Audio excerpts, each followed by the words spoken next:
three speakers for the afternoon session. The first speaker is Tim Wade. You may notice that the affiliation on the slide and the list is a little bit different.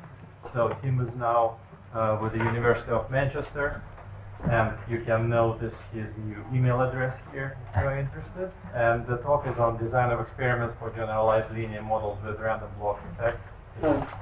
Yours. Thanks very much. So I've just moved to Manchester. In fact, I moved house at the weekend. So if I'm tired, then that's my reason, honestly. I'm going to talk about design of experiments for generalized linear models with random block effects. This is joint work with Dave Woods, who is still at Southampton. He supervised my PhD and postdoc there. I'm going to begin with some background motivation and challenges. I'll introduce generalized linear mixed models and the important topic of approximating the information matrix. I'll give some methods for choosing good designs, and I'll compare their performance, and I'll try and illustrate things with examples as much as possible. So the first slide is probably not really necessary for this audience, but just to make sure we're all on the same page. When we talk about an experiment, in this talk we mean an investigation into the impact of interventions on a process or system that proceeds by applying treatments to a number of experimental units and then observing some response. The kind of experiments that we're going to be thinking about are experiments where the treatment is defined by the combination of settings of several controllable variables, so mainly thinking about sort of science and engineering type studies. And when we talk about design, we mean selection of treatments to include in the experiment. We're going to use the data obtained to estimate a statistical model, and of course we want to optimize the inference through the choice of design. So more specific pieces of motivation. The first is the increasing recognition of the need to design experiments when the response variable is not normally distributed. So for example, if your response variable is binary, or if it's a count variable, then it may be appropriate to use generalized linear models to analyze your data. And there are examples of experiments like this in several areas of science and engineering, including crystallography and aeronautics. In this case, there's established design methodologies. The second major feature is that often we have heterogeneous experimental units. So in particular, if you've got experiments conducted in batches, you'll often find that responses from experiments in the same batch are more similar than those in different batches. In other words, you've got correlation or dependence between observations in the same batch. If you have this, then existing design methods for GLMs are often inefficient.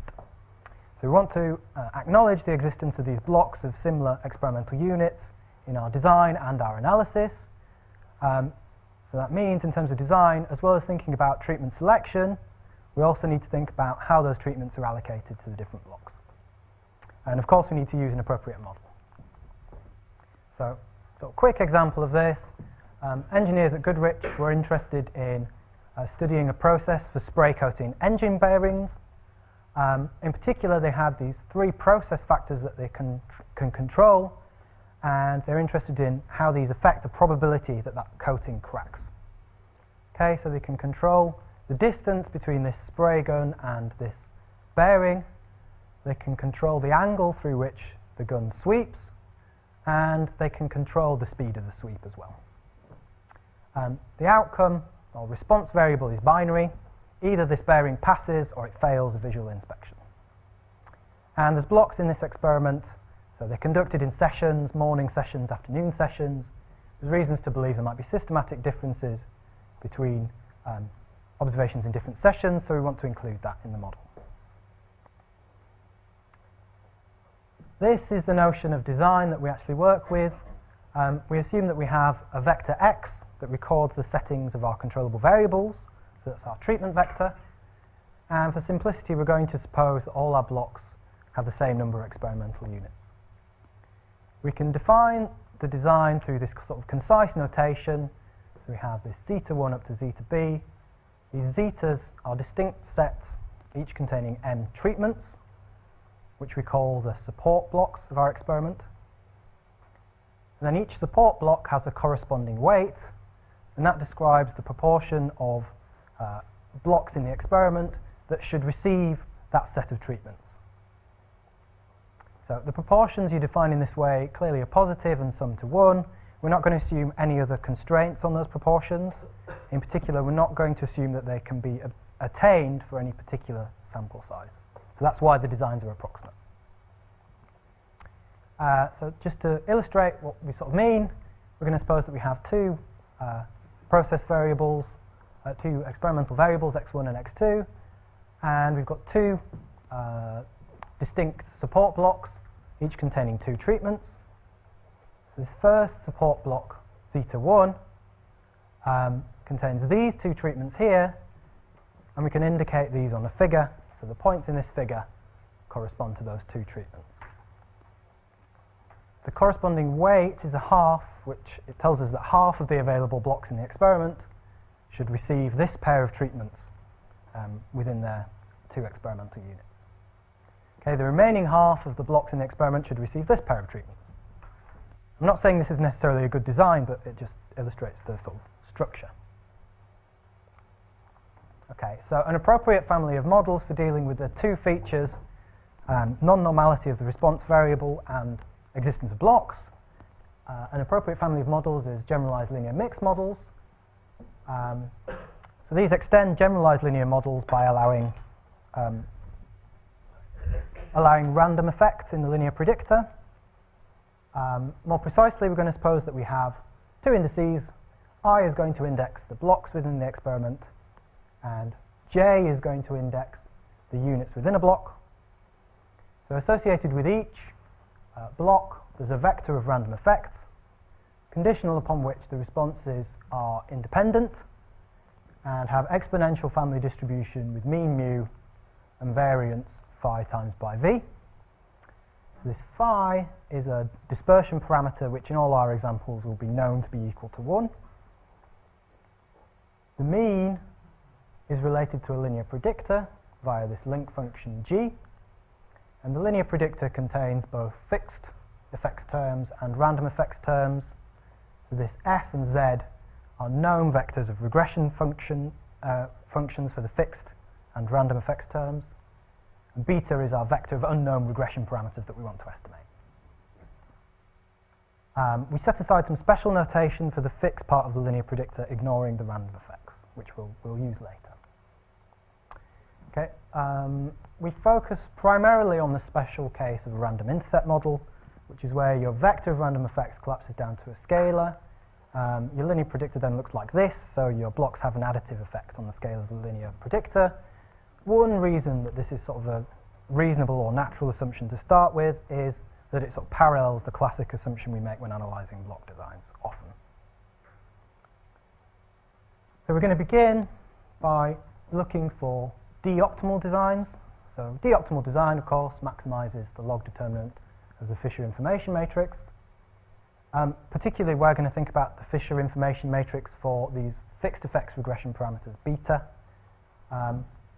So here, in common with lots of papers on design for linear random effects models, we're not actually going to take into account the extra variability that arises when you estimate sigma squared. Now, this information matrix depends on the unknown parameters. So if you want to find a design using this, you need to use a prior point estimate of the parameters. That gives you a locally d-optimal design. Of course, the performance of that design will depend strongly on how good your prior estimate is. But the reason we want to do it, of course, is that the maximum likelihood estimators have this approximate asymptotic distribution. So if we maximize this, then we're approximately minimizing the sort of generalized variance of the point estimators, maximum likelihood estimators. Okay, so here's the real challenge, which parallels the challenge that's been discussed for nonlinear mixed effects models. If we want to find optimal designs, we need to do a large number of Fisher information matrix evaluations, determinant evaluations. So if you try and evaluate this information matrix in a naive way, then your design search is either going to be just computationally very expensive or in a lot of cases impossible. So what we need is more efficient information matrix approximations. Okay, and we've kind of developed and compared a number of analytical approximations and computational approximations, and it's going to be these that form the sort of basis of the rest of the talk. So just a summary of the different approximations that we've considered. Our strongest results are for the binary response case, so logistic regression with a random intercept. Our methods fall into two main classes. The first we call sort of outcome enumeration methods, so these roughly involve evaluating all possible outcomes for the response vector.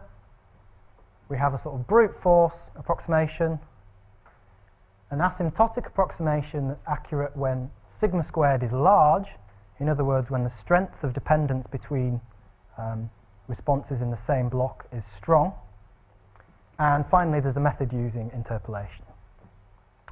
The second class of methods is based on marginal modelling approximations from the inference literature, in particular marginal quasi-likelihood and generalized estimating equations.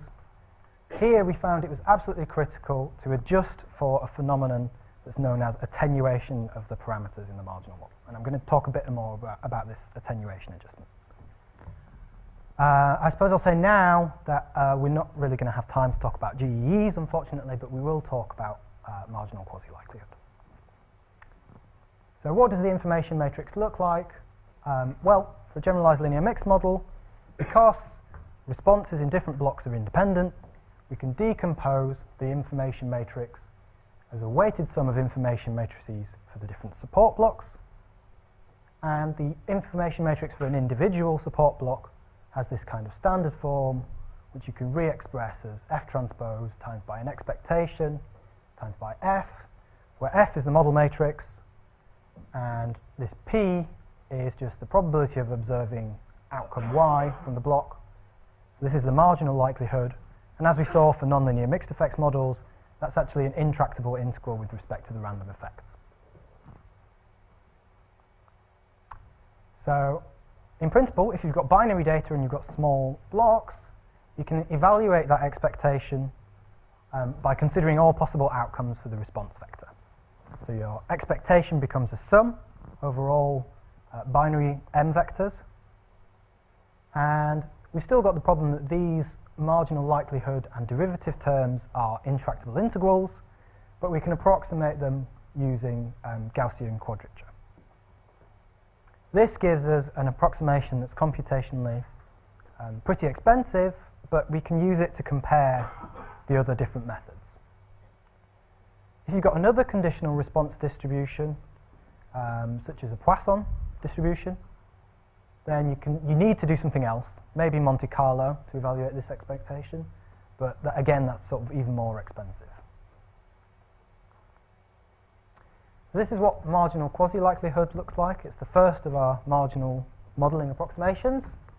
The information matrix basically depends on model matrices for the fixed effects and the random effects, and it also depends on the conditional variance of the model where you substitute in zero random effects.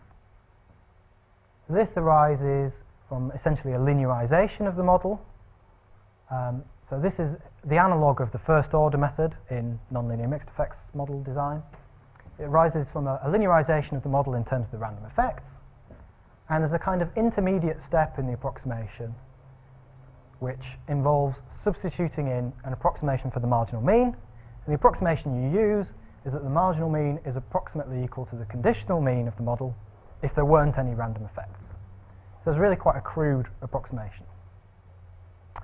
So this kind of information matrix approximation has seen some limited use in design selection, but only really in quite restricted scenarios, and importantly, there's been no real assessment of the impact of using this kind of approximation. So I mentioned the attenuation adjustment. It turns out that the marginal mean can actually be better approximated by, again, it's a logistic form, but the marginal mean is approximately a logistic model with adjusted parameters. Okay, and these adjusted parameters are formed from the conditional parameters. So we call the adjusted parameters the marginal parameters for obvious reasons. They're formed from the conditional parameters by multiplying through by this scalar that depends on sigma squared, this scalar is always between 0 and 1. So these marginal parameters are smaller in magnitude than the conditional parameters, which is why it's called attenuation. Okay, and so as I said, to find efficient designs using MQL, it's critical to adjust for this attenuation. And the way we do this is by taking, or we form a new information matrix approximation by substituting in our adjusted parameters into the MQL information matrix. And if you want to try and sort of understand where that comes from, a sort of rough way of describing it is that instead of using this very crude approximation in the derivation of MQL, we use this slightly better approximation. That's roughly what's going on. Okay, so quick example.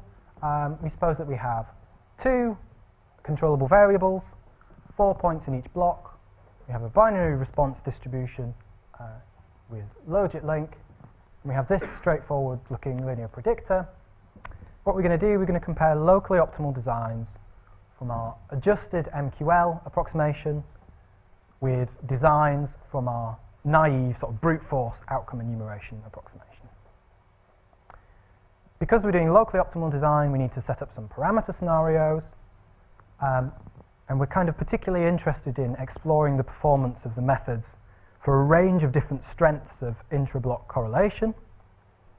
So we want to vary sigma squared, and in this case we just found it more convenient to specify the parameter scenarios on the scale of the marginal parameters rather than the conditional parameters. There's nothing that clever going on there. So this table shows us some efficiency comparisons between the adjusted MQL designs and the brute force designs, and each entry of this table corresponds to a different parameter scenario. We can see we've got a large range of different values of sigma squared, from sort of medium to really quite large. But the point of this table is that actually all the efficiencies are really high.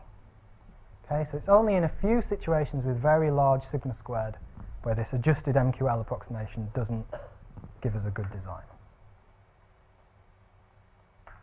So one question is, can we do any better for these really large values of sigma squared? And the answer is yes, we can if we look at asymptotic approximations. In particular, we're looking at approximations for large sigma squared. So this is sort of the opposite of the approximations that people look at when they do first order methods. So there they think the random effects are small. Here we think the random effects are large. Okay, so we study the limit as sigma squared tends to infinity. We need regularity conditions on the design and on the parameters. In particular, we assume that the marginal parameters are fixed as sigma squared changes. So the only way that can happen is if the conditional parameters are growing with sigma squared. So this beta here, the conditional parameters must be comparable in magnitude to the random effects standard deviation. So that's just saying our fixed effects are kind of a similar size to our random effects in this model. We allow the design to vary, but we assume that for all j, either this attenuated linear predictor is constant as sigma squared varies, or it has a neighbour that's constant, and the difference between the two is small compared to 1 over sigma. Given this framework, you can go away and do the mathematics. There's quite a few pages of it, and you can derive an expression for the likelihood and the derivatives of the likelihood. You can plug that back into our outcome enumeration formula, and this gives us another information matrix approximation. Okay, and this looks like a slightly complicated framework, particularly in terms of why are we allowing the design to vary with sigma squared. But the point of it is that it gives us a much better approximation to the information matrix in the case where we have near replication of some of these linear predictor values, which actually may be quite common. So this table shows us some comparisons in the same example. Okay, so this is just the same table but with some extra results for the asymptotic designs for those very large values of sigma squared. And we can see that in the cases where the AMQL design performed particularly poorly, this has been fixed by our asymptotic design and the other cases it seems at least competitive. So I'm now going to talk about design using interpolation. So I'm just going to quickly explain what I mean by interpolation in this context. We're going to suppose that lambda is an expensive to evaluate function. Often, instead of working directly with lambda, it's easier to work with a cheap numerical approximation. And we can construct such an approximation as follows. We define a training set of points in our domain. We evaluate the function at those training points. We fit a statistical model that interpolates those data. And then we call this statistical model an emulator of the unknown function lambda. Okay, and the point of this, we can use our emulator, our statistical model, to predict the value of the function at points in the domain other than the ones in the training set. So we can predict at points we haven't seen yet. There's a kind of a standard methodology for doing this in the computer experiments literature. So there you use space-filling designs for the training set and you use Gaussian process models for the emulation. Okay, in this sort of trivial toy example, we're going to suppose that we have 5 evaluations of our expensive to evaluate function, which are indicated by these blue points, and then the black line shows us the best estimate of the unknown function using our statistical model, and the green line shows that actually we're uncertain about the value of the model, uncertain about the value of the function at points where we don't have data. Okay, so how do we use this, or what do we use it for? Recall that I said that locally optimal designs, the performance depends on the quality of your prior estimate of the parameters. Well, one way of obtaining a design that's more robust to your uncertainty, prior uncertainty about those parameters, is to find a pseudo-Bayesian d-optimal design. Okay, so a Bayesian d-optimal design maximizes this integrated objective function, which is with respect to some distribution G across the parameter space. You can think about that distribution as being like a prior in Bayesian inference, and that kind of is regardless of whether or not you actually are going to conduct Bayesian inference for your modeling. So this integral with respect to the parameters is going to be intractable, but you can do some kind of numerical approximation using some sort of numerical quadrature. Right, so coming back to interpolation, how do we use interpolation? For random intercept logistic regression, we have this form of the information matrix. We've got F transpose times by WF, where W is a sort of complicated combination of marginal likelihoods and the derivatives. So a sort of relatively straightforward way of building an approximation to this is to just make an emulator of this W matrix.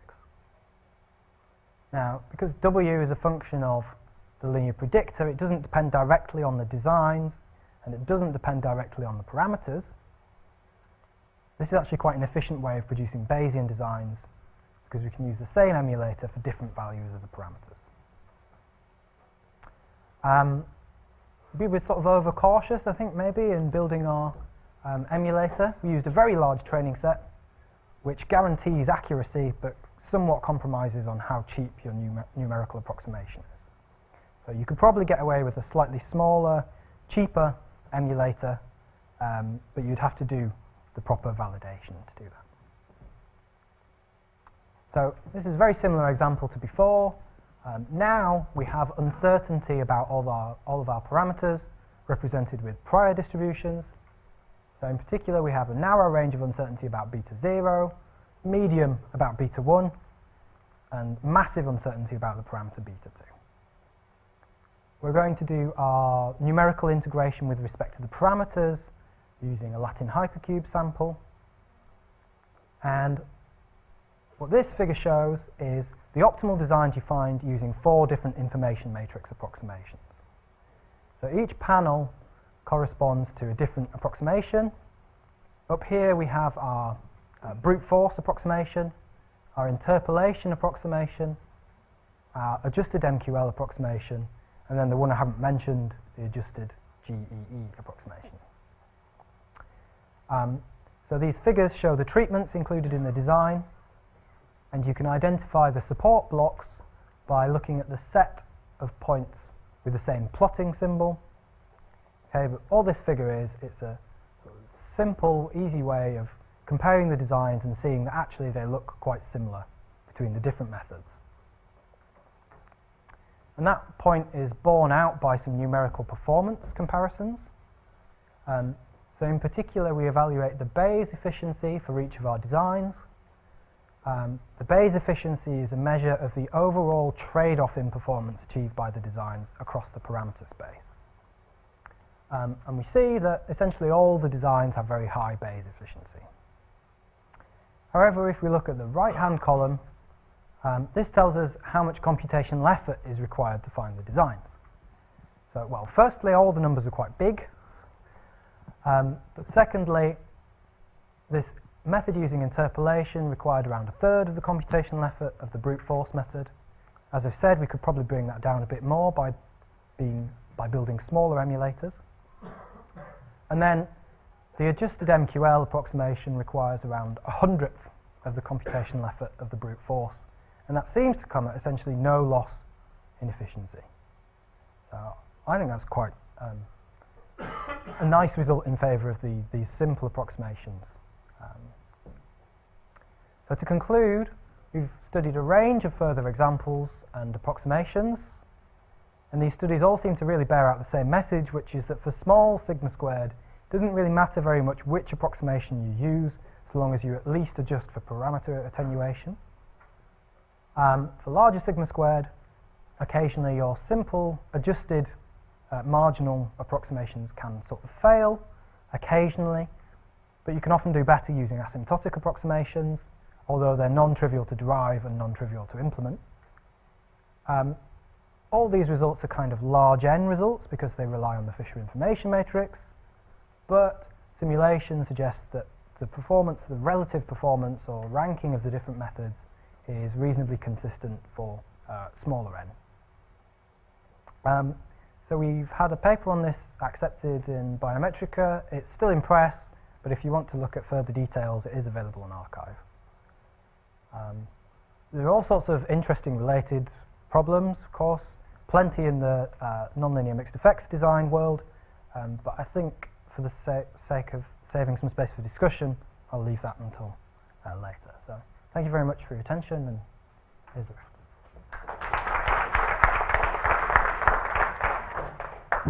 Questions to Tim?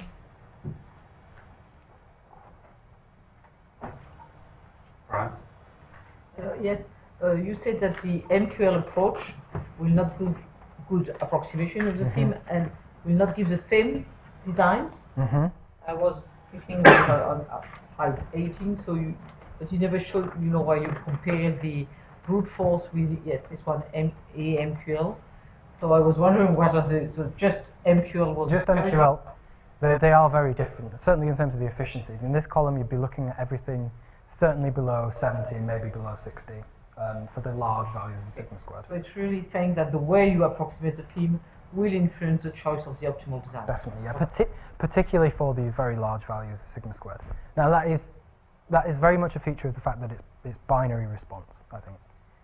So obviously this attenuation formula only really exists for binary response models. It doesn't happen in normal response. How well can you estimate the sigma square? And also, is there some influence of the block size? So if you go even to smaller blocks than 4 blocks of size 2? So we've not done a huge amount of consideration in the information matrix approximation of how well sigma squared is estimated.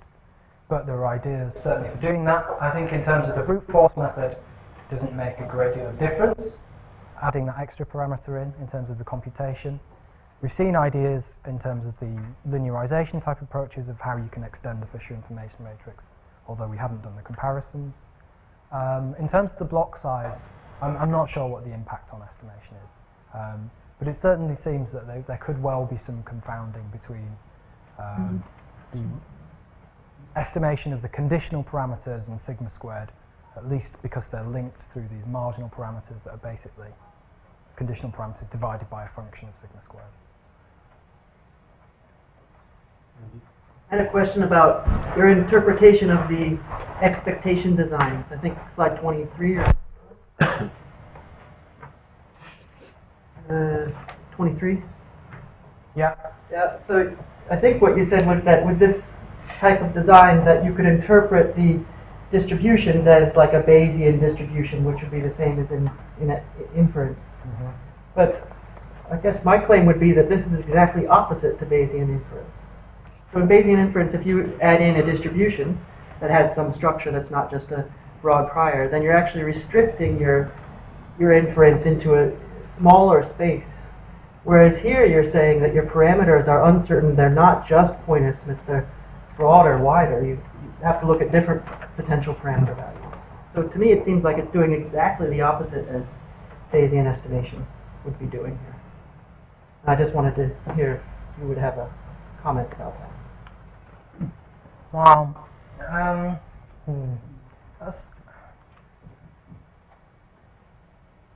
I think there's an element of mixing up what's what in the design and what's what in the analysis there. So, I suppose you could kind of regard the frequentist analysis as being a Bayesian analysis, but with some, possibly very diffuse prior. In which case you would have a very different objective function to what you do in a locally optimal design. I think it would be an integral that looked like this, but with a much more sparse, more diffuse prior distribution, rather than a spike delta function prior distribution.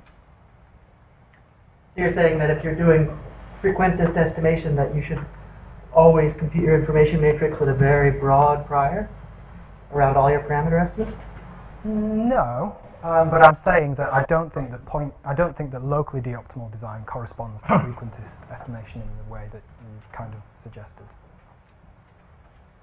I think really if you're a hardcore frequentist, you should be doing something that looks like this, but you should be considering possibly the efficiency profile of the design rather than necessarily a compound criterion about this, about this, but optimizing this might be a way of giving you a satisfactory efficiency profile across your parameter space, is how I would describe it. Any other questions? Yes, please. In the asymptotic method, why is letting sigma squared go to infinity? Is that not the same as having fixed block? Not here, no. Partly because the conditional parameters are changing as well. So the result you're thinking of in the linear mixed effects case, that's what happens. Yeah, sigma squared tends to infinity. You end up with essentially a fixed block effects model. But there, I think you have your parameters remaining fixed. Your regression parameters remaining fixed as your variance components change. Whereas here, both are changing.